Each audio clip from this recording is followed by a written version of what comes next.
This guide will show you how to change your profile picture on Snapchat. So there are a few ways to customize your profile picture on Snapchat. It is important to follow all steps to ensure that you don't miss any crucial information.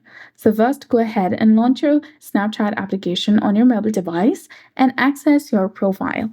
Tap on your profile picture icon in the top left corner and this will take you to your profile page. Then tap on your current Bitmoji, then select Avatar, tap on Start, and you can select an existing photo from your gallery or take a new one using your camera app.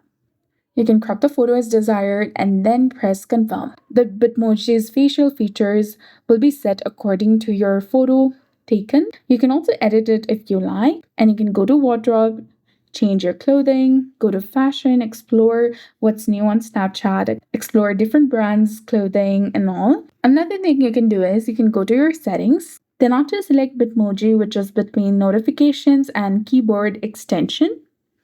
Here you can choose to change your outfit, edit your Bitmoji, and choose a selfie. And if you want to create a new Bitmoji from scratch, you need to select Remove My Bitmoji or unlink My Bitmoji, tap on Remove, and you can then scan your face and customize your new Bitmoji. So that's it. I hope you found this video helpful. If you did, please like, share, and subscribe. Thanks for watching. We'll see you again in the next one.